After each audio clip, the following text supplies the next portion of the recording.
Hoje o Eu Podcast recebe o Marco Merria, advogado, em que já trabalhou em vários casos, defendeu Adélio Bispo, o homem que deu a facada em Jair Bolsonaro, ex-presidente do Brasil, assim como também foi advogado de um bruxo em que esquartejava crianças em Porto Alegre e acabou, inclusive, fazendo um livro depois disso. Além de ser conhecido há muito tempo, amigo meu, participa também no Contraponto da Rádio Independente, como um daqueles debatedores mais enfáticos, que mais ressalta a ideia e às vezes com tapa na mesa. Mas hoje, por enquanto, está tranquilo aqui conversando conosco. Como é que tá, Marco? Tudo bem? Oi, João. Muito obrigado pelo convite para esse podcast fantástico. Tô bem e é um prazer enorme fazer parte sempre de mesas no mundo virtual, mesmo na rádio, porque se aprende, né? Tu é um excelente mediador, debatedor, então para mim é muito gratificante fazer o programa na rádio e hoje vim fazer o podcast aqui, eu acho muito interessante. Vamos ver o que podemos dar de desdobramento, apesar da minha figura ser muito insignificante, né? O condutor não é very importante, ali os antigos, né? Mas na pessoa de advogado eu acho que a gente defendeu muitos processos, e que de certo modo repercute na nossa vida, mas a gente sempre tem que ter uma linha bem clara, né? A figura do advogado e a figura da pessoa muitas vezes não pode se misturar, e quando se misturam geralmente dá problema sério. Então é um prazer enorme estar aqui, é um dos poucos momentos que eu consigo sair da minha vida para falar assim de assuntos que são, de certa forma, assim, de quem vai sabatinar parece ser muito simples, mas para mim é rebuscar lá na mente certas coisas que a gente às vezes tem que apagar porque a gente não sobrevive. É coisa muito pesada, coisas assim, né? E que vive intensamente, né? Vive intensamente, né? Depois de 34 anos de profissão, né, Joel, a gente começa a ter certas diferenças e análise do que se passou. Então, essa temporalidade é muito importante na vida profissional. Saber o que é passado, o que é presente, o que pode ser futuro. E muitas vezes, grande parte dos profissionais e grande parte das pessoas se perdem nessa temporalidade. Então, é muito delicado. Então, o teu programa e até o programa Rádio Independente, Contraponto, ele serve, às vezes, como catalisador. Norteia a temporalidade, o que tu faz. Opa, aqui é uma coisa que não é o teu métier. É uma troca de ideias, são debates. E isso é interessante, porque divide os tempos. Isso que é importante. Então, é sempre um prazer enorme estar aqui contigo e justamente pontuando essa temporalidade, pode ser que eu possa trazer um esclarecimento para o teu podcast de uma maneira geral. Bom, eu quero começar com o próprio nome já diz, Eu Podcast, Eu é Merria, não é Eu Joel. Quem é o Merria? Da onde que veio o Merria? Qual que é a vida dele? Bom, a família Merria é uma família foragida da Espanha, sefaradins, judeus fugidos da Espanha, que vieram para a Colômbia. Merria é espanhol. É espanhol. E aí vieram fugidos numa parte muito difícil, já antes de 1400 já estavam querendo fugir, a tal ponto que chegando na América Espanhola, desembarcaram México, Colômbia, Equador, mas onde a essência foi México e Colômbia, né? Depois vieram para o Equador. Meus antepassados fizeram uma das primeiras casas da América, que foi fundada em 1526, tá? Eu diria que antes de 1500 os Merri já estavam aqui enchendo o saco da América. Então é uma família muito antiga, viu, Joel? Uma família de berço muito religioso, até pela conversão ao cristianismo. Eu agora estou voltando realmente para a questão judaica, né? Mas é uma família muito religiosa. Então, meus pais sempre foram muito religiosos, meu avô muito religioso, morreu sendo daquelas pessoas que carregavam o santo de Quito, né? Profundos religiosos, e vem cadenciar o meu pai, que veio trazer para mim o Marco Merria que eu sou. Sou um cara muito espiritualizado, gosto de defender as pessoas que são oprimidas. Então, sou advogado que essencialmente comecei na profissão defendendo as pessoas pobres. Eu trabalhei no escritório do Enibassi, onde ali, na verdade, foi a abertura do mundo jurídico, principalmente na concepção do júri, né? Defesa pública. Tu vai me perguntar assim, você gosta de fazer defesa criminal ou de júri? Hoje sim, mas eu não tinha muitas coisas, né, Joel? Naquela época, quem tinha o poder de grande sabedoria, até partiu... faz pouco tempo foi o Dr. Ney Arruda, né? Então era ele que domava a cidade no bom sentido, sim, né? O que dizia era lei, né? O que dizia era lei. Esteve envolvido na era, fundação do hospital, da Univat. Era um homem ativo, então você combater com o Ney Arruda era uma coisa muito difícil, porque ele tinha uma identidade moral forte, tinha um conhecimento técnico e a população não era grande que nem agora. Não né? era grande, ele tinha uma boa reputação, então todo aquele que ia entrar na seara civil tinha que enfrentá-lo. E eu não conseguia ter esse enfrentamento. Comecei para as escolas de criminais, por uma contingência, não realmente porque queria. E aí comecei a fazer os júris. E aí foi a minha vida, foi praticamente 34 anos de júri. Já estou indo para casa de 1.700 júris, tá? E não vejo isso como uma boa coisa, porque o júri, na verdade, todo júri é um júri, toda a compreensão de um julgado ele é complexo e ele vai aos poucos minando a tua mente, né, João? Todo aquele processo que tu trabalhas profundamente, eu dou um exemplo do caso Becker, né, na qual eu defendi o Bayar, eu fui o primeiro a sair... O Bayar Fischer? Bayar Fischer. Eu fui o primeiro a sair e o último a entrar do plenário. Eu comecei quase 15, 16 anos. Eu quero falar sobre o Bayar também. É um caso, é um médico, né? Sim. Em que ele prometia, inclusive tinha comercial, né? Em rádio. É um homem fantástico, uma inteligência raríssima. Foi prefeito de Roca Salles. Tu sabe que quando ele estava preso, 2 médicos me ligaram do exterior. Naquela época, era o capitão total do processo, não tinha tantos advogados. Hoje, a dinâmica é de ter vários advogados no processo. Eu me lembro que aquela vez, quando eu estava atendendo ele, vieram 2 médicos pedir para que tivesse uma reserva no parlatório, porque o Bayar era um médico andrologista e que os procedimentos cirúrgicos no pênis ele revolucionou. Ele fazia aumento peniano. Aumento peniano, correções penianas, né? Porque grande parte dos homens, de uma certa idade, começa a ter disfunção erétil, começa a ter vascularização errada. Assim. Então, ele trabalhava muito nisso, ele era um gênio. Aliás, ele foi considerado um dos maiores andrologistas do mundo pelo Guinness Books. Mas também foi considerado, a gente não pode esquecer, de um charlatão, por muitos, né? Por isso que foi o processo. Olha, esse que foi a grande mácula do bom profissional, né? O que acontece? De ser tão brilhante foi começado pelos pares a ser caçado. Mas onde se perfectibilizou a inocência dele? No plenário do júri. Quando foi feito o plenário do júri, foi considerado absolvido. E por grande maioria, Joel. Foi por 4-0. Eu lembro que o Brasil todo parou, porque ele atendia Sil de Roca, mas atendia Porto Alegre e São Paulo também. São Paulo, atendeu muito. Ele atendeu até pessoas de Hollywood, que eu não estou autorizado a falar, mas atendeu pessoas de todo mundo. E vou te dizer, Joel, se justiça é justiça, né? Foi acusação totalmente justa. Nós estamos em grau de recurso ainda, eu acho que não vai mudar o júri, porque o júri é soberano. Mas observe que o que faz um plenário do júri? Ele redime a pessoa parcialmente, não totalmente. Mas a condenação enquanto tal, que todo mundo condenava ele como charlatão, isso, não se comprovou nada. Ao contrário, o que a gente viu no Bayar é que ele é uma pessoa brilhante. E assim vai ser. Agora, tamanho foi o desgosto dele, né, que ele nunca mais vai fazer medicina. Mas foi processado também, nós temos que dizer, por várias pessoas, né? Alguns disseram que tiveram a perda do pênis. Olha, depois que... A origem do processo seria isso. Mas a origem, tanto do processo civil quanto do processo criminal, eu digo dentro do processo criminal. Essencialmente onde eu trabalhei. Eu não trabalhei no processo civil dele, tá? Então não posso falar. Mas no processo criminal não se comprovou nada. No processo criminal não se comprovou nada. Eu tenho uma pergunta, e acho que essa é a pergunta de quem está nos assistindo, nos vendo agora, como o advogado faz a avaliação se vai defender tal pessoa ou não. Mas isso depois, eu quero saber mais do Merri ainda. Então, é isso aí, Joel. Minha vida foi uma vida de praticamente defesas criminais, tá?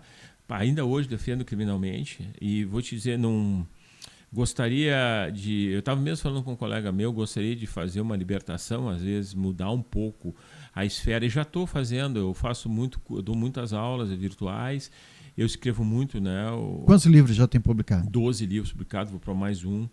Eu não paro de escrever, então assim, o meu viés daqui para frente é escrever. Então eu quero ser, dentro do júri eu acho que já tenho um livro de referência. Mas hoje no Brasil dá para viver só da escrita?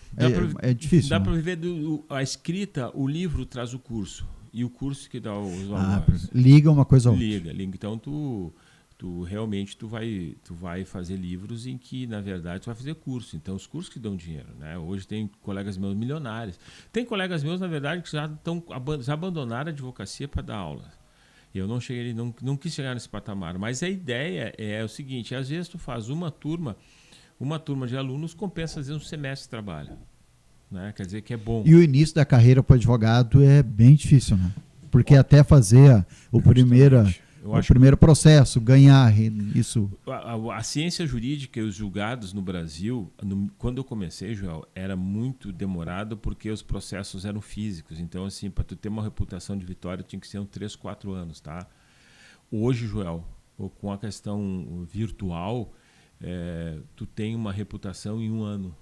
um ano e meio tu começa a ter reputação. São mais rápidos os são processos? São mais rápidos, os jovens. Então, assim, existe hoje, por exemplo, as redes sociais te estabelece uma reputação daquilo que tu é e não é. Né? Então, vamos imaginar assim, hoje nós estamos no mundo virtual em que todos estão na mesma corrida. Tu sendo bom, tu sendo medíocre, tu sendo excepcional, tu sendo um cara farsante. Tu está na mesma corrida no mundo virtual. Ele vai vender o peixe como se soubesse fazer tudo. E aí que está o grande problema acho que Humberto Eco já diz isso aí, né? Que, na verdade, as redes sociais elas não apresentam as pessoas que são cultas. Eu vou dizer o seguinte, redes sociais permitiu que todos tivessem a voz. Então, muitas vezes, tu vai perder para um cara que nada sabe, mas muito se expõe de ideias. E qual é o problema da exposição de ideias? É que acaba-se a cadeia hierárquica de conhecimento, né? E essa cadeia hierárquica de conhecimento deixa de existir e você é apenas mais um número dentro do número. Então, eu sou mais um número dentro do mundo virtual. Se você não fizer o que tu está fazendo, podcast, se você não tiver Instagram, se você não tiver publicações... Inserido. Tem que estar inserido e tem que ter o espaço de fala, você tem que ter o espaço cultural, o espaço de aprofundamento muito grande. E hoje, por incrível que pareça, as redes sociais elas passaram por uma metamorfose, viu, João? Muito interessante. A princípio, você coletava informações leves das pessoas que você queria, e aí você dava um ensinamento leve. Hoje não mais existe isso. Hoje o cara que quer fazer curso, ou o cara que te determina pagar para ter conhecimento, tem que ter conhecimento. Então, se não tem conhecimento, você é um engodo. Então, hoje eu já estou aproveitando essa alternativa, que no primeiro momento era igual a todos.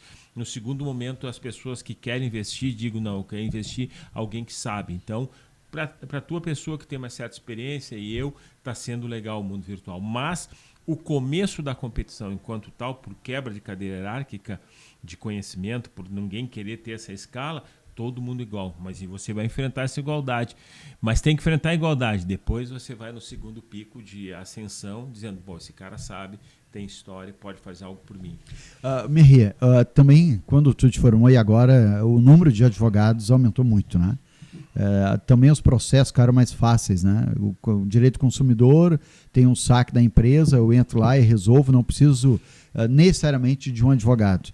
Né? Muitos processos não é mais necessário advogado. Qual o futuro para o Marco Merria dos advogados no Brasil? Olha, eu vou colocar o futuro do advogado sob duas óticas muito profundas. Primeiro, as redes sociais, segundo, inteligência artificial. Então, são dois conatos, são duas bases que se o advogado não se aprimorar, ele vai quebrar a cara. Redes sociais. O advogado que não se apresenta nas redes sociais, ele não está no mundo. Certo? E a pessoa tem que ser boa, beleza, tem que mostrar que é bom. A pessoa, hoje nas redes sociais, as pessoas acompanham a evolução do advogado. As pessoas acompanham o dia a dia. No meu caso, eu praticamente posto todos os dias e até posto quando estava escrevendo. As pessoas sabem da minha vida. Precisa fazer isso, precisa estar inserido. Precisa estar inserido, e quem não está inserido, você está fora do quadrante. E faz isso não por ego, por uma necessidade profissional. É uma necessidade profissional. Isso aí não é pessoas que não podem. Ontem mesmo eu estava falando com o Bruno Conra, que é um cunhado meu, e ele é um excelente lenhador. Um rapaz que faz a vida cortando mato. Eu digo, Bruno, faz um Instagram, Bruno Lenhador, e faça a narrativa. Porque as pessoas, Joel, assim como tu, as pessoas gostam de saber o que o Joel faz. Como o Joel começa, qual é o performance social dele, o que ele é. As pessoas curtem isso. Né? Então elas gostam de saber, digo, Bruno, corta o mato, vê como é que é, hoje eu vou cortar meio hectare e faz a construção. Quando se machucou, de que maneira como se machucou, como é que ele corta a árvore, como é que ele puxa o trator, como é que ele corta. Quantas horas por dia? Esse exemplo, ele serve para reportagem do que eu faço. Então, muitas vezes, o que você tem que fazer? Dizer que está fazendo audiência, dizer que está fazendo júri, dizer que você está escrevendo, dizer que você está almoçando, mostrar que você está comendo. Bom, é banalidade, não é? O mundo virou hoje uma porta aberta e uma janela para as pessoas te curiosearem. E não adianta, Joel, se você for retrátil a isso, você não está acompanhando a mente da... Não vai sobreviver. Não vai sobreviver. Acha negar a tecnologia, a evolução das coisas e as redes sociais é uma falácia, porque não tem como fugir disso. Não tem como fugir. Pela primeira vez na vida já estão comprovando que o cérebro e o número de autistas de criança nascendo é justamente maior e por causa dessa geração que tem a capacidade manêmica de só olhar a tela azul, né? Ou seja, nós estamos o nosso gene já estão transmitindo aos nossos filhos uma incapacidade de raciocínio. Bom, agora entra a segunda questão da inteligência artificial e como vetor o ser humano. Cara, nunca teve tão bom para as pessoas que querem trabalhar e batalhar no que querem para ganhar dinheiro. Nunca teve tão bem isso. E eu dou uma similaridade com jiu-jitsu. Hoje, quando tu vai treinar jiu-jitsu, você entra com jovens que não tem a pegada, não querem treinar, tem medo de treino, tem medo de se rolar, tem medo de competição. Medo de se machucar? Medo de se machucar, medo de tudo. Bom, o que isso representa no mundo? Que as pessoas hoje estão muito moles. E eu digo muito mole o seguinte, elas não têm uma disciplina férrea, elas não têm um querer, elas não têm um objetivo, elas não têm uma construção pessoal de vida, o que favorece aqueles que têm. Então, nunca se abriu tanta possibilidade de conhecimento, nunca se abriu tanto fomento de você ser bom, e mesmo assim as pessoas não querem evoluir dentro desse quadro. Ou seja, não querem, não têm capacidade, não têm tração, não têm objetividade, não têm espiritualidade. As pessoas se perderam no contexto, digamos assim, de um sistema tão amoroso de não evoluir e ficaram. E aqueles que, por outro lado, querem romper essas barreiras, que é primeiro uma barreira pessoal, é um jogo pessoal que tu tem, e você quer romper essa barreira de construção, assim, você tem tudo pela frente. Então, por incrível que pareça, a previsibilidade daquele que hoje tem uma objetividade, daquele que estuda, daquele que se dedica, daquele que não tem medo de perder, daquele que trabalha bastante, Joel, é de sucesso milionário, não tem dúvida. Tá? Então, por um lado, esse vetor cria pessoas que estão muito fragilizadas, não têm capacidade. Por outro lado, a exceção está muito forte. Aquele que trabalhar e estudar vai ter sucesso. Daí nós entramos no segundo vetor, que é a inteligência artificial. A inteligência artificial veio na verdade, aí, com a criação aí a inteligência artificial tem desde 1997. Então, nós temos os aportes da inteligência artificial. Hoje ela veio para demonstrar o quê? Que as inteligências neurais já estão começando a pensar por si. Bom, o que isso corresponde? Que aquele que não acompanha a inteligência artificial, que aquele que não souber usar a inteligência artificial, mesmo aquele que é forte, ele vai ficar atrás porque as redes neurais vai suplementar o bom profissional, certo? Ele vai botar que um bom profissional apenas usa a inteligência artificial como ferramenta de sucesso. E o que ocorre, Joel? Todo aquele que faz o cola e traz, todo aquele que copia e traz, ele não se transforma em um bom profissional. Eles estão só no porque não pensa, né? Porque não pensa, porque não lê. E o fundamento da inteligência artificial é o seguinte, ele cresce de acordo com a tua capacidade. E o que tem de muito interessante na inteligência artificial? Ela tem uma capacidade de regeneração em cima daquilo que tu dá para ela. O que não serve para ela, ela segue para outro. Uhum. E o que acontece? Com as tuas perguntas idiotas, ignorantes, ela dá o quê? O erro, paradigma de erro. Então, ela sabe que tu é um erro e não um acerto. Uhum. Agora, se tu é um acerto, ela vai trair toda a inteligência neural para ti, para que você cresça. Foi feito agora no ano 2023, foi feito em Illinois, no estado americano, foi feito um exame de ordem na qual os advogados poderiam usar a inteligência artificial para a complementação das provas escritas.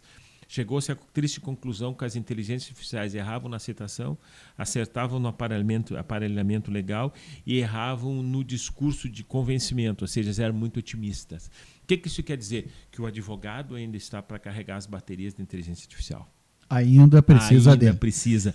Bom, e advogado, a gente quando põe ali, digita no Google Marco Merria, né, aparece de que o Marco é um advogado que defendeu várias pessoas, várias personalidades.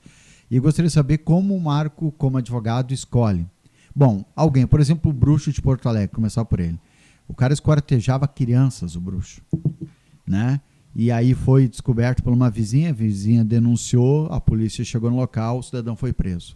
Aí precisa contratar um advogado.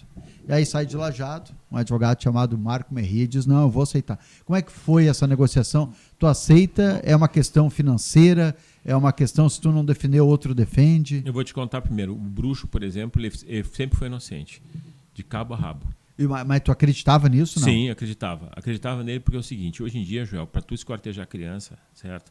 Veja bem, você quando pega ler um livro, né, eu estou lendo um livro ali, Canibais, da tua estante, né? Tu entende-se que tenha efetivamente uma realidade de canibalismo. Então, todo o início de qualquer obra, todo o início de qualquer crime tem que ter o crivo da realidade, tem que ter a fonte da coisa ser crível, né? Tem que ser possível, né? Tem que ser possível, tu deu a palavra precisa. Tem que ser possível. Pô, quando eu fui conhecer esse caso, eu nem estava aqui. Na verdade, eu estava viajando. Mas antes de chegar nesse caso, tem uma coisa muito importante, por isso que eu vou dizer a ordem, como funcionam os processos para mim. Não é você que escolhe o processo. Escuta o que eu vou lhe dizer. Isso é para quem está escutando, é muito importante. Não é o advogado que escolhe o processo, é o processo que escolhe o advogado. É o processo que escolhe o advogado.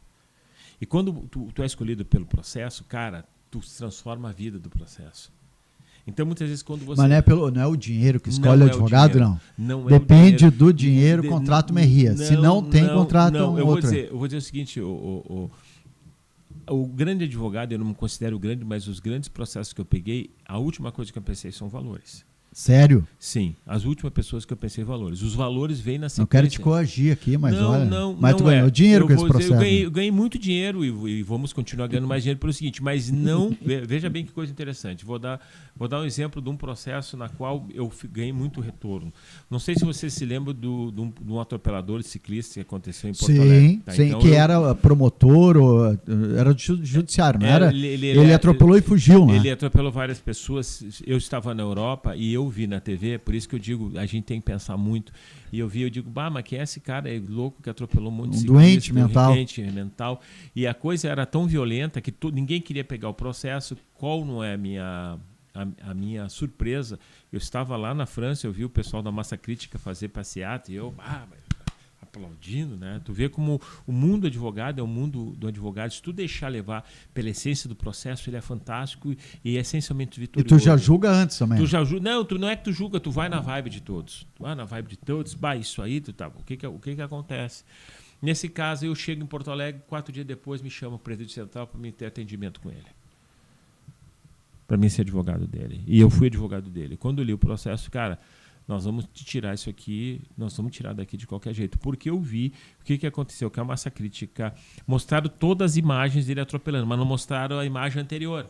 Qual que era? Que era vários ciclistas cercando, largando bicicletada em cima dele e ele com o filho apavorado. Na verdade, ele saiu dali de fuga para não apanhar ou para não ser morto. Isso é um papo, tá dizendo para mim, de advogado. Não, o que de fato aconteceu. Tu quer me convencer? Eu vou dizer porque... Eu tô ficando até brabo contigo. Eu vou dizer como que aconteceu. Tanto é que teve a sessão do habeas corpus, no qual, aproveitando o habeas corpus do colega, eu fui fazer a trivela, conversar com os desembargadores.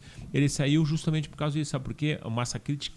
A ideia do Massa Crítica, o nome já dizia, é estabelecer um raio de ação para que o motorista não entrasse nas vias de ciclista ou desse espaço para o ciclista. Só que já existia um histórico na França, na Alemanha, em outros países, de usar muita violência com os motoristas. Não era um caso isolado. Está me dizendo que é mais ou menos o que acontece. Pegar aqui a nossa capital, Porto Alegre, que tem um corredor. Sim. A linha branca é do motociclista, né? Sim. E aí tu tem que deixar um espaço porque tu sabe que eles vão passar. Se por um acaso, tu é do interior que nem eu, assim, leigo, né? Sim. E aí tu deixa, eles passam e quebram o teu retrovisor. É isso aí. Foi isso aí. E nas devidas proporções, João, o que eu quero dizer disso aí? Estou quase defendendo o cara contigo. Não mas o problema que a gente vê o direito, tem coisas indefensáveis no mundo direito, tá, João? Tem coisas indefensáveis que realmente... Vou dar um exemplo. Tem coisas que eu não defenderia, por exemplo, quando morrem muitos jovens. Eu não vou citar o negócio porque eu não me sinto bem. Ou quando faz uma maldade muito grande com alguém, que tu lê o processo aqui, eu não vou fazer. Então tu tá me dizendo que tu tem que acreditar na inocência. Se não acredita... Cara, eu vou dizer uma coisa. Eu tenho que acreditar na sensibilidade que aquilo ali não é como se demonstra ser.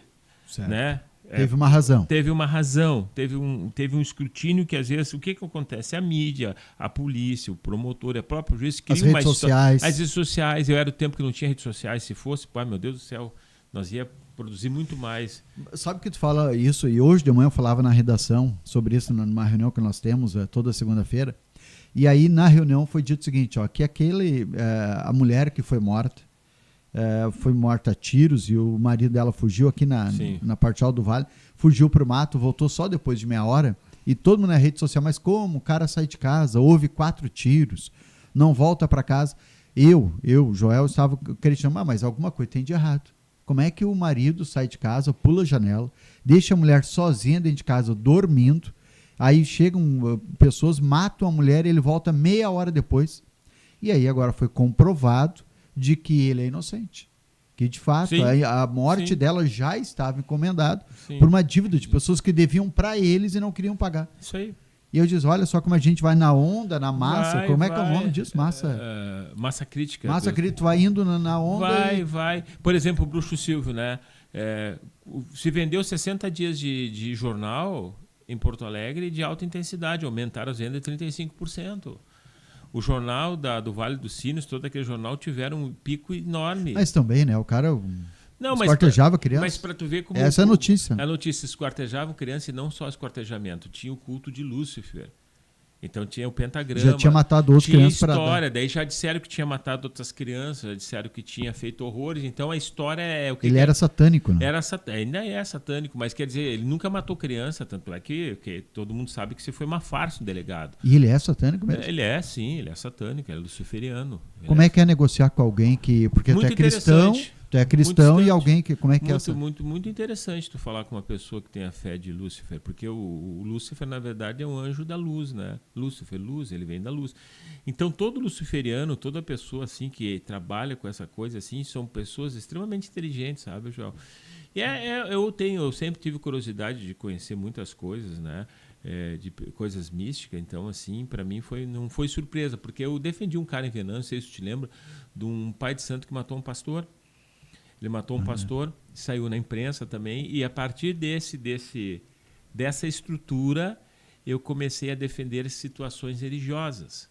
E tanto é situações religiosas que eu também já processei igrejas poderosas, eu não vou dizer o nome da igreja. Tá. Sim, eu lembro de um processo de uma mulher em Lajeado que tinha uma empresa de ar-condicionado, doou para a igreja como dízimo, segundo ela foi coagida, e aí por surpresa, eu descobri faz poucas semanas atrás, que a igreja teve que pagar mais de 100 mil reais de volta, se não me engano, para ela e para o marido. E o advogado era o Merria. Sim, justamente eu. Então, para tu ver como é a coisa, eu fiz jurisprudência no STF, no STJ, e a BBC fez uma entrevista comigo, foi muito interessante, porque a BBC, essa igreja, eles iam botar na Inglaterra. E em razão do julgado que eu tive, eles não tiveram acesso, como imaginavam, na Inglaterra e na África, eles foram expulsos por causa desse julgamento que eu fiz. Bom, só para contextualizar, é uma igreja que tem em várias partes do mundo, sim, em que pede o dízimo, e inclusive diz, quem dá mais, né? Aí, tem até um filme, o diretor deles tem até um filme aí, fortíssimo. Não, eu não vou dizer o nome do cara, não. Mas por mim tu pode dizer. Não, mas... Acho melhor não. Não quero dizer, porque eu estou em litígio. Eu tenho também uma cliente muito forte, que é a André Surak, que também está processando. André Surak? Por que tu é advogado dela? Porque eu estou processando essa igreja do mesmo modo. A igreja, que ela é pública, ela coloca nas redes sociais dela que perdeu milhões. Ela perdeu muito dinheiro e nós estamos processando. Então eu não quero falar mal da igreja em si, porque eu acho que a igreja, eu acho que 80% da igreja são boas. São igrejas boas. Ninguém vai para a igreja para fazer sacanagem, entendeu? Os pastores muitos vão. Mas pode ser, mas eu acho que 80% são bons. Assim, Joel, é que nem você conceituar uma vila perigosa, né? Grande parte é trabalhadora. Sim. Então, alguns assim, que estragam. Tu disse tudo. Então, por exemplo, desses 80% de bom, eles entram nos 100% que são ruins, e não são. Então, assim, eu prefiro... Eu sou um homem que foi criado... Eu fui criado praticamente dentro do presídio, tá, Joel? Então, assim, meu mundo foi sistema prisional. Eu aprendi uma coisa. Nunca foi preso, né? Só Nunca, não, já fui preso quando novo. Foi preso? Fui fazendo movimento político estudantil, já tive preso, sim. Apanhou, não? Apanhei, já fui preso, já tomei na latinha como é que é o nome da latinha, aquela de azeite de oliva, azeite de soja, aquela amarelinha, agora me falta o nome, cortadinho, já tomei na latinha de azeite, água dentro do presídio. Foi preso em Porto Alegre? Aqui em Lajeado. Lajeado? Aqui em Lajeado, sim, fui preso fazendo movimento estudantil. E Porto Alegre também já fui. Então tu não é polêmico de hoje no contraponto, é polêmico... Eu já fiz movimento estudantil, muito movimento estudantil, né? Eu fiz muito movimento estudantil, eu gostava de política. As minhas prisões foram extremamente políticas, não tem nada a ver com institutos criminais, assim, mas eu já vi o bater da porta, assim, de que fica atrás, tá? Conhece, então? Conheço, é muito ruim, cara. Até porque quando tu faz movimento estudantil, tu faz pelas pessoas que são pobres, pessoas. E esse sempre foi enviar, sempre defender as pessoas. E aí que nasceu a ideia de defender pessoas, né? Diz, olha, eu vou me formar advogado, parece filme, e aí Sim. eu vou defender os oprimidos, Foi que nem isso. eu. Assim. Essencialmente foi isso. Essencialmente, dentro do cárcere que eu tomei essa ideia de defender, porque eles estavam demorando coisa de Porque piar, o teu pai é veterinário, né? O pai não tem nada a ver. Tem alguém da família que é advogado, não? Sim, tem um tio meu do Equador que foi ministro já no Equador, já advogou para empresa americana. E tu sabe, por causa desse meu tio, eu não fui para Cuba. Eu queria muito para Cuba junto com o Paulinho Gregório, essa turma toda, e o Petri não conseguiu me botar para Cuba. E eu não sabia porque, até que um dia o Paulo Petri me chamou, olha, não vou poder te colocar, porque tu... Eles foram fazer lá um curso de militar, né? Na selva, tudo, né? Eles foram preparados para tudo, mas era legal. Paulo Gregório era teu parceiro? Era o meu colega, mas eu era muito mais assim, muito mais amigo do Paulinho Petri. Paulo Petri foi um grande... É fundamental para a pessoa. Liberdade de tomar uma água, tu entende? Tu chegar daqui, agora eu vou comer um pastel ali na frente. Cara, isso são coisas que não tem preço, né? A liberdade, ela vale mais que o próprio capital. Tu que foi preso, sabe muito bem disso. Sei muito bem. Ficou muito tempo, foi horas que eu fiquei, foi de 8, 9 horas. Só o tempo de apanhar e ser liberado. O tempo de apanhar lá em Porto Alegre também, a gente apanhamos, levamos lá no Jumbão, mas saímos correndo. Só o tempo, mas é a gurizada medonha, né? Dos 19 anos, isso aí era o... E eu até, por incrível que pareça... Que ano é isso? 70? Ah, não sei, 80 e poucos. Cara, naquela época, até o Paulinho Petri foi junto, acho que foi junto comigo, o Paulinho Petri preso, são todos presos, foi horrível. Mas a questão é a seguinte, cara, por incrível que pareça, isso me fez ver muitas coisas, sabe? Primeiro, não fazer coisa errada, isso eu já tinha de berço, mas assim, de tudo... Não muito errado, porque errado não era, né? Foi preso, certinho. Foi preso, não, a brigada nos levou lá, porque nós estávamos pichando do muro, o muro era do nosso correligionário, nós era agitador, foi um escarcéu, meu pai... Mas o problema é que fomos presos, né? Então, se existe uma mácula, o preso político é um preso político, mas é preso, né? É preso. É preso, tu entende? Então é ruim. Eu fui dar um curso e, por incrível que pareça, né? Os caras pediram para eu ler história e os caras eram muito bons no curso e me botaram essa atração da prisão. Eu quase chorei. Até chorei, pedi dar um tempo, porque assim foi um momento que muitos dos meus parceiros morreram. Paulo Petri morreu. Tem outros já estão muito doentes, tem pessoas que eu não vejo mais. Então, nesse movimento estudantil, que quando é aguerrido dentro do sistema de esquerda, muito pesado, que era, né, as pessoas vão aos poucos falecendo. Né? Teve o Didi, que era do MR8, faleceu. Então, as pessoas que tu tinha como referência forte de que realmente vamos pegar na arma, vamos só fazer política universitária. Não, o Brasil era outro também. Era outro. E outra coisa, né, Joel? Por exemplo, você discutia assuntos e realmente tentava colocar em prática certos assuntos, né? Você ia para a vila discutir com as pessoas, você conversava nas universidades, né? Você fazia campanha. Hoje não tem nada disso, né? Hoje você não vê mais isso, mas o idealismo existe. E uma coisa muito interessante, por que pareça, se eu tenho o dom de falar muito em público, eu adoro falar em público, eu aprendi muito das cúpulas marxistas que vinham visitar o Brasil, soviéticos e tal. Muito da fala e da voz, né? A oratória é muito importante. Oratória de peso. Vamos falar alto e vamos compreender. Sabe? Isso, mas isso que eu digo assim, devagarinho, que eu assustei vocês. Isso que eu quero dizer para vocês, isso é natural. Por exemplo, você tem que dar um discurso para mais ou menos, tu tem que dar um discurso assim para 100, 200 pessoas só no gogó. Sim. É tipo o professor que fala baixinho, né?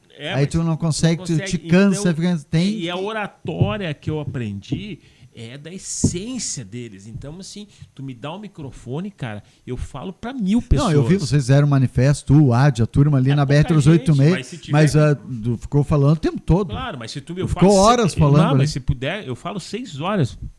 Eu fiz um júri que eu falei 8 horas.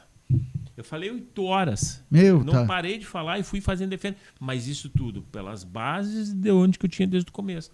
Então, assim, a gente aprendeu a falar sem microfone, voz alta, clara e objetiva. Agora, foi preso por ser de esquerda, né, pelas suas convicções, e acabou defendendo um cara que esfaqueou o Bolsonaro. Coincidência? Como é que parou para defender o Adélio, hein? Bom, na verdade, o que aconteceu? O Adélio Bispo tinha algumas reclamatórias trabalhistas com o Pedro Posa, que era de Minas Gerais. O Pedro Posa era amigo meu e do Zanoni. E aí O Zanoni é outro advogado. Era um grupo, fizemos uma célula, uma esfera defensiva. Mas antes de fazer essa esfera defensiva, o Pedro Posa foi chamar a Polícia Federal. Chegou lá, não sabia o que estava acontecendo. Quando prenderam a Adélio, a pessoa foi lá, a primeira recepção da Adélio foi na Polícia Civil e depois remetida à Polícia Federal. Quando estava na Polícia Civil, inclusive tem um livro na Amazon, compre o livro da Amazon, que fala toda... Eu não te dei esse livro, né? É por encomenda, eu vou te dar esse livro. Não dá, mas eu tenho uma pergunta. Tu vai falando, a grande pergunta é quem pagou os advogados? Olha, cara, no livro.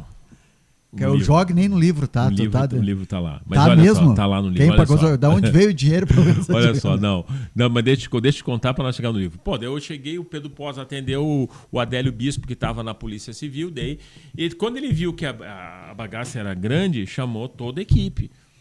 E eu estava aqui no Sul, cara, eu vou te dizer um dos casos, eu acho que eu coloquei até pro pessoal da própria rádio, numa matéria que eu fiz semana passada. Cara, eu não sei se eu faria de novo essa defesa, porque foi o seguinte, eu fui muito ameaçado, já. É mesmo? Muito ameaçado. Fui muito ameaçado. Porque eu tomei tiros, assim, desse aí. Meus colegas foram ameaçados, né? Tem coisas que aconteceram comigo, não dá para falar aqui na rádio, não dá para falar aqui no podcast, onde eu te falo pessoalmente. Pô, cara, então assim, eu tomei... a gente foi muito ameaçado por uma coisa que a gente imaginou que era um ideal defensivo. Pô, era muito pesado. Então, qual é a minha parte dentro do processo? Os mineiros criaram uma tese defensiva, mas eles me chamaram porque, querendo ou não querendo, nós gaúchos, nós temos uma posição bem clara de problema, tá? Se o dia tu trabalhar em qualquer região, eles vão chamar o povo gaúcho, porque o povo gaúcho consegue botar no senso prático sem medo, sabe? O que é, o que não é. Até pode ter consequências, tá? Mas tu diz. E tem muita gente que às vezes tem medo de dizer o que tem que ser dito. E eu peguei o processo, quando eu vi, nós chegamos à conclusão de que a circunstância aquela era que o cara era louco. Completamente. Ele é louco mesmo? É louco, totalmente. Não falava nada com nada. Então nós fizemos o pedido de sanidade mental, que foi aceito pelo MP, pelo juiz. Fizemos depois a abertura, deu um incidente de sanidade mental e concluiu-se que ele era uma pessoa com alto grau de deficiência mental. Por que ele tentou esfaquear o Bolsonaro? Ele tinha ideias, como é que o termo que ele usou? Ele criava um mundo de alucinações. E não era desse tempo, era muito tempo. Então ele criava muitas alucinações. Ele disse que a maçonaria estava por trás do Brasil. Ele dizia que ia haver separação de dois grandes mundos no Brasil, entre o Bolsonaro e os demais que é da esquerda, que ele acertou. Ele dizia... Não é totalmente louco, né? Porque hoje está bem polarizado. Né? Muito. Ele disse que ia haver polarização, disse que ia haver a destruição de floresta. Ele criou um quadro assim que era necessário a morte do Bolsonaro. Né? Um quadro de alucinações. Daí nós tínhamos um grande psiquiatra, um dos maiores psiquiatras do Brasil, o Andy Lobo, fez uma matéria com ele. Fez uma matéria, fez uma entrevista com ele, e nós chegamos à conclusão que ele realmente era uma pessoa que não merecia estar preso, mas de tratamento. Tanto é que eu fui o último a estar com ele, né? Eu não sou mais advogado dele, apesar de ser relativo curador Osanoni, não sei se eu não sou curador Osanoni. Qual que é a diferença do advogado dele e ser o curador? Curador é que ele tem responsabilidade pessoal, independente das questões defensivas, ele tem que cuidar, medicação, médico, ver como é que ele está, responder os atos da vida civil, ver se vai dar matéria ou não, porque até hoje o pessoal quer uma matéria, né? Quer ver se pode entrevistar ele ou não. Quer ver que pode entrevistar. Tá, mas nesse caso, o advogado, porque o Adélio não tem dinheiro, né? O Adélio é louco. Nunca teve dinheiro. Como é que paga o curador nesse caso? O Estado que paga? Nesse caso foi o juiz que nomeou a banca como curadores, mas ficou especialmente no meu colega de Minas.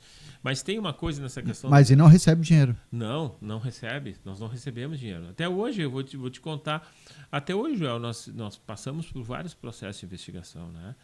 E esse processo nós temos que ganhar na posteriori, assim, como uma contratação simples. Inclusive, o meu colega fez, salvo engano, quis cobrar uma quantia dele. E os parentes, no primeiro momento, a igreja, queriam pagar tal e tal. Depois viram que a dimensão é essa, daí cristalizou no nada. Ninguém nos pagou. Porque foi uma notícia mundial, né? Foi uma notícia mundial, mas como eu te disse, Joel, eu não imaginei que ninguém imaginou que a coisa seria assim tão forte a ponto de que essa facada pudesse eleger o presidente. É aquela história, quando tu vai num baile, E daqui a pouco tu chega no baile, matam 4, 5, tu tá lá dentro do baile. Tá junto. Tu abre a bala e uma faca passou por ti do lado e tu salvou um outro cara e daqui a pouco tu tá naquilo. E vai ser ouvido. Vai ser ouvido, tu tá inquirido. dentro, tu é testemunha e daqui a pouco... Então, eu, na verdade, foi um grande caso da minha vida. Foi. Agora, se eu pudesse voltar atrás, relativamente eu voltaria atrás. Por quê? Porque eu fui muito ameaçado. E não só eu, como minha família. Minha filha, entendeu? Tu tem filhos? Tenho filhos, sim. Quantos? Eu tenho 3 filhas. 3 filhos. Tenho uma filha chamada Tayene, Rus e Ranur. Como é que é? Tenho uma filha chamada Tayene, Tayene? o Rus e o Ranur. O Rus? Rus e Ranur. Esses nomes não são brasileiros, não, são diferentes. São diferentes, na verdade, eu acho que são hebraicos, né? São Rus e Ranur. Isso porque da tua agora eu comecei formação a voltar, judaica. Não, por leitura. O Rus, na verdade, foi um grande rabino e Ranur foi um grande... Existe um grande líder ali nas profundidades da Rússia aí, que se rebelou contra os romanos, que era Ranur, o grande general.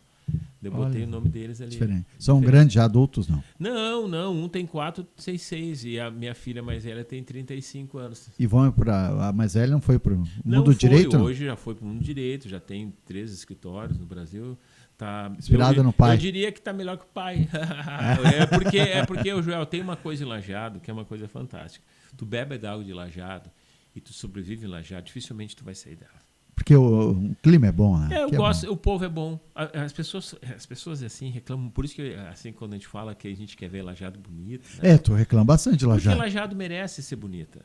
Eu acho que o centro poderia ser bonito, sabe? Eu acho que nós poderíamos investir mais em Lajeado. Nós poderíamos ter uma universidade mais aberta para a população. Joel, a nossa população é muito bonita, é muito legal. Eu gosto do povo lajadense, porque senão eu não estaria aqui. Eu recebi inúmeras propostas para trabalhar em qualquer parte do Brasil. Hoje, gosta daqui? Eu gosto daqui. Hoje, por exemplo, se eu tiver, por exemplo, eu vou dar uma palestra, isso eu conto os dias para mim dar a palestra e vir correndo. Bom, já deu palestra em quantos lugares? Porque participa Brasil. do Contraponto e aí a gente manda mensagem no grupo lá e quem vai vir e tal, a produtora Angélica, né? Quem vem daí, mostra uma foto, palestra não sei aonde. Palestra, não sei aonde. Não, palestra em já todo deu o Brasil. muita palestra, não sei como é que tá hoje. Em todo o Brasil. Não, eu a partir do... desde que eu comecei a escrever e desde que os meus filhos nasceram, principalmente o último, eu vou ser bem franco contigo, eu gosto de palestra, mas eu já não... Como é que eu vou dizer? Já não tô querendo... eu quero, vamos lá, me bota. Não. Hoje eu já não... Se pagar bem, eu vou. Às vezes pagar bem, às vezes eu posso vender meus livros, às vezes eu vejo assim o card de pessoas que estão lá, daí não converge com as minhas ideias. Então daqui a pouco tem pessoas assim que, por exemplo, eu vi um júri uma vez que um advogado me bota a beca no réu, né? Botou a beca dele no réu para dizer que tem que proteger. De cara, isso é um absurdo, a beca só passa para o teu filho. Então tem muitas coisas que eu vi que eu comecei a divergir por posições até doutrinárias. Tem doutrinador que eu não gosto do que ele fala. Então assim, o que acontece? Como bom lajadense, eu fico na minha. Sim. É melhor tu ficar na tua e fazer bem feito do que querer explorar e morrer afogado lá na frente, sabe? Merria, sobre o júri, já fez mais de 1000 júris, né? Qual que é o sentimento como advogado? Porque não é todo advogado que faz júri. Claro, tem que só advogados que trabalham na área criminal, né? Senão nunca vão fazer júri, né? Mas como é que é? Mesmo ali são poucos que atuam. Às vezes tu trabalha mesmo na área criminal e outro colega fala e tu acaba não te expondo, tu não dá muito a tua ideia. Como é que é pro Merria estar num júri? Bom, uma coisa muito interessante, eu adoro o júri, eu amo o júri. O júri representa 0,8% de toda a classe de advogados, ou seja, 1%. Todos que quiserem são bem-vindos. É mesmo? Todos. 0,8%. Não tem 1% daqueles que fazem. Então é o seguinte, todos são bem-vindos. O grande problema do júri é o seguinte, tu tem que ter a capacidade de fazer justiça pública. E aí entra o Marco Merria, como entra todos os antigos. Você fazer justiça pública, você fazer a justiça de todos, olha, é difícil, viu, João? Porque as pessoas têm vergonha de mostrar o que são. Por exemplo, uma coisa é a gente fazer programa, assim, fazer entre nós, mas ele é público. Mas outra coisa é você ver que tem um monte de gente olhando e você não pode errar. Então, isso... E o júri fala a vida de outra pessoa, né? O júri fala a vida de outra pessoa, mas tem uma coisa interessante, Joel. No momento que o primeiro a ser julgado no júri, sabe qual é que é? O advogado. O advogado. A primeira pessoa a ser julgada no júri é o advogado. Então, assim, por isso que às vezes as pessoas dizem, a pessoa tem que ser intocada, a pessoa não pode ter uma coisa cível contra, a pessoa tem que ter uma boa condição moral, tem que ter uma família, tem que ter saber se apresentar na sociedade. Sim, isso são elementos de um grande orador, né? Cícero já dizia isso. Um bom orador é aquele que a sociedade vê antes mesmo de você falar. Ou seja, você tem que ter lá a sua reputação de profissional antecede o que você vai dizer. Porque daí as pessoas começam a te olhar. Uhum. Mas para mim é tão interessante que muitas vezes eu fui fazer um júri agora em Viamão que ninguém me conhecia, nem a juíza, acho que nem a promotora. Mas quando eu comecei a falar, pronto, acabou. Então, existem duas circunstâncias do homem da meia idade. Quantos anos tem, Merria? Eu tenho, vou fazer 62, 61. O encanto daquele que te conhece e quer debater contigo, que eu acho legal. A melhor coisa que tem, Joel, quando você discute com uma pessoa, a pessoa quer te superar. Eu acho o máximo. No campo das ideias. Campo das ideias, claro, sempre. Olha, tu tá errado. Pá. Quantas vezes a gente já brigou, assim, no bom sentido? Sim, sim. Pra mim é a melhor coisa que tem. Porque o que acontece? Tu aprende com isso aí. E a segunda coisa é quando você tá lá e a pessoa não te conhece e daí você se faça ser conhecido. Então isso é muito legal. Ninguém te conhece, daí tu começa a falar, pronto. Agora, o teu paciente, ou melhor, o teu examinado ou o teu jurado para dentro da história é o fundamento do júri. É o fundamento. Trazer ele para dentro da história, ver a narrativa. Outra coisa, hoje a relação de corpo e jurados é uma coisa interessante. Não adianta mais tu mentir, tá, Joel? Quando você vai fazer um plenário de júri, existem coisas que o cara tem que confessar. Não adianta mais mentir. Não tem mais aquela história, eu vou mentir, porque isso não existe mais. Não existe. O corpo de jurados hoje, Joel, ele é extremamente perspicaz. Os jurados de hoje, cara, eles têm uma visão. Todo mundo tá ligado ao mundo, né? Todo mundo. Não, e tem uma coisa sabe? mais interessante. Sabe que o jurado, de 10 anos para cá, ele tomou, enquanto elemento, ele tem que fazer justiça. Se der oportunidade para ele, Joel, né? Aí vem muito aquela questão lá quando o sogro de Moisés determinou, eu vou dar para vocês, retiro entre os melhores de vocês para vocês serem os melhores juízes, porque tu não pode administrar. Cara, eu vejo uma investidura desses juízes do povo fantástico. Fantástico. E eles sabem julgar. Eles sabem quando tu mente. Eles te analisam quando tu tá contando um caô. Mas tu já mentiu no júri? Não. Cara, pra defender alguém... Cara, omitir, obviamente, né? Omitir um fato. Eu acho que a palavra é muito dura dizer que mentir é muito duro, eu não posso dizer isso aí. Mas eu vou dizer alguma coisa. O advogado tem que saber trabalhar com codinome do que não é verdadeiro. Tem uma e a pergunta clássica, tua é pertinente, mentiu. Tem uma clássica dos advogados que diz assim, olha, doutor, quero te contratar que eu matei alguém. Não. Dizem que tu matou. Isso Às aí. vezes vocês falam tanto convicção, a gente pensa, será que é mesmo eu matei? Eu acho que não. Não é. Eu, por exemplo, essa fase até eu já passei. Tipo assim, hoje eu já vou para confissão de muitos. Assim, eu fui fazer um júri. O último júri que eu fiz, né? Um empresário, já tinha ficado preso. E eu disse, ele seria o mandante do crime. Eu disse, cara, aqui você vai ter que confessar. E a esposa, não pode, vamos para tudo ou nada. Eu digo, não, nós confessando, nós vamos pegar. Ele já cumpriu pena, ele vai estar na rua. Por que eu vou discutir uma coisa pesada numa coisa que o jurado vai saber que foi você? E aí se desmentir é pior. É pior, daí ele contou que realmente ele quis mandar fazer isso por essa razão, mas que ele não fez essa qualificadora porque ele entendia que quando o contrato não tinha a ver. Cara, resultado, tá na rua. Então a vitória, às vezes, hoje no júri é uma boa pena. Hoje a vitória do júri é uma boa pena. Não é absolvição. E olha, mente o advogado que diz, eu só trabalho com absolvição, isso é mentira. Não hoje, tem. Não, hoje tu tem que trabalhar com os melhores apenamentos. E cada caso é um caso. Cada caso é um caso. E isso aí, Joel, cada júri é um júri, cada caso é um caso. E a pessoa que pensa ao contrário está dizendo errado. As leis no Brasil são boas, não? Porque todo mundo fala mal, né? As leis, tu faz, não acontece nada. Chama um bom advogado, te coloca em liberdade. Cara, eu acho que às vezes no Brasil elas não são boas porque nós não temos um bom Supremo. Começa de cima. Então, por exemplo, quando os caras estabeleceram, né, uma regra de que só pode haver uma base de validade a partir de um bom julgamento constitucional, nós se arrebentamos. Só pode, olha o que eu digo, só pode ter um bom julgamento quando tiver uma boa validade constitucional, tá? É porque nós entendemos que temos que ter um bom Supremo. Então, se tu não tem um bom Supremo, tu não tem uma boa validade. E também entendo que tem um grande pensador, salvo engano, acho que o nome dele é Borelli, um constitucionalista, que diz o seguinte, né? Que na medida que os problemas forem constitucionais e tiver bons ministros, não haverá mais crime. Então não adianta, Joel, você dizer que as leis são boas se o próprio Supremo abre o espaço de fazer várias interpretações sobre o mesmo assunto. Várias interpretações se a caneca é branca, mas daí a caneca ela é redonda, mas não é redonda, ela é feita de porcelana. Cara, não existe no nosso mundo do crime. E o que acontece? Quem ganha isso aí são os criminosos, são as pessoas malvadas. Nós temos que entender que o crime sempre está à frente da pessoa boa. Nós se ajustamos ao criminoso, porque o criminoso é que pensa a maldade. Interessante. Então, quando ele está na frente, nós sempre estamos atrás. Então, nós não conseguimos controlar aquilo ali. Nós precisamos ter uma previsão. Então, nós temos que refreá-lo estar na frente.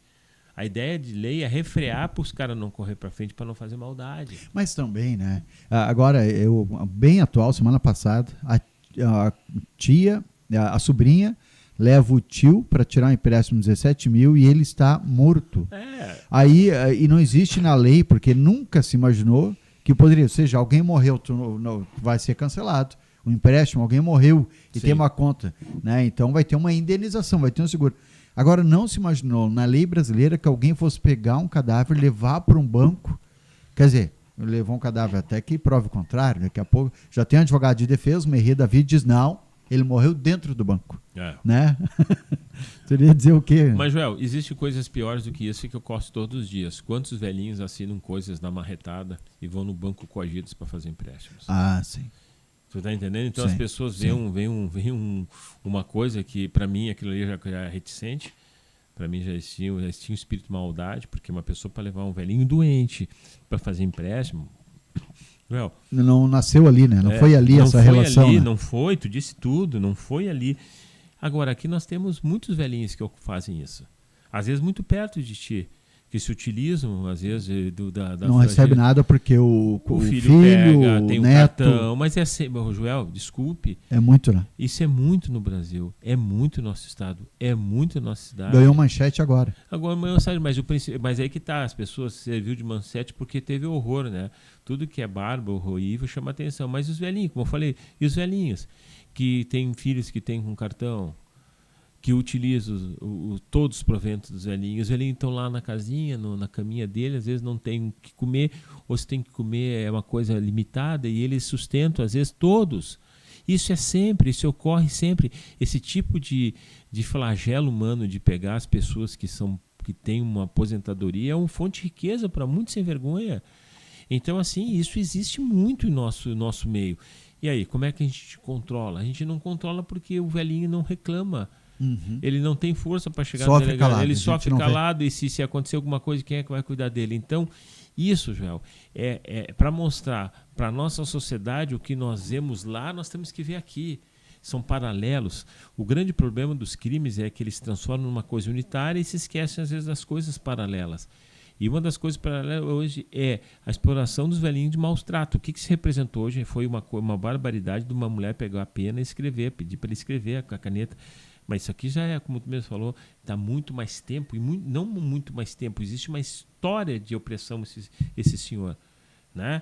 Agora, quantos velhinhos a gente conhece que estão nesse patamar e que estão lá, que controlam o celular dele, que controlam as contas? Que a gente nem imagina, talvez. Que a gente nem imagina. E outra coisa, Joel, isso pessoas de bem, da classe média. Não é em vila? Não é em vila, em todos os lugares a gente percebe, mas quem tem força? Então, eu acho que tem que haver digamos assim, um certo controle por parte dos bancos, do meu modo de ver, certas entrevistas particulares, biométricas, né? Existem meios hoje da inteligência artificial fazer a construção de controle. Existe. O bom da inteligência artificial é que ela pensa mais rápido que os humanos. Então, existe algum controle biomédico para essas pessoas dizerem que estão sofrendo com ação? Sim, desde temperatura, pulsação, estudo facial que vai dizer, não, esse aqui tem algo de Aí errado. entra a inteligência artificial. Aí entra o querer, entra a vontade do Estado, porque, Joel, o que aconteceu ali e que foi vexame em todo o Brasil é apenas a ponta do iceberg. Merria, olha, que entrevista fantástica, foi muito bom. Obrigado pela tua participação. Conheci um pouco melhor, porque às vezes a gente, no decorrer do dia a dia, às vezes a gente se encontra no corredor, mas não é como a gente conversar e conhecer de maneira mais profunda o Marco Merria. Obrigado, viu, Merria? Hoje é um prazer enorme estar sempre contigo. Sabe que todo contraponto e toda matéria que eu faço contigo, a gente sempre aprende, a gente se retroalimenta o conhecimento. Então, muito obrigado por participar desse teu espaço aqui de fala. Eu espero que possa ter colaborado com esse teu podcast. Valeu! Valeu. Esse Marco Merria, o advogado criminalista que falou sobre muitas coisas, só não falou quanto que ganhou do Adélio Bispo. Só no livro, né? No livro. E aonde o pessoal compra? Pela Amazon. Amazon. Tem. Vai lá só pegar Marco Merria, vai ter Adélio Bispo, vai ter o livro Amazon. É bem baratinho, João. Vale a pena. Bem baratinho? É baratinho. Vale merece. Um grande abraço. Então esse programa estará no ar daqui a pouco. E na semana que vem outro entrevistado. Quem será que vai passar por essa mesa? Aqui no Eu Podcast.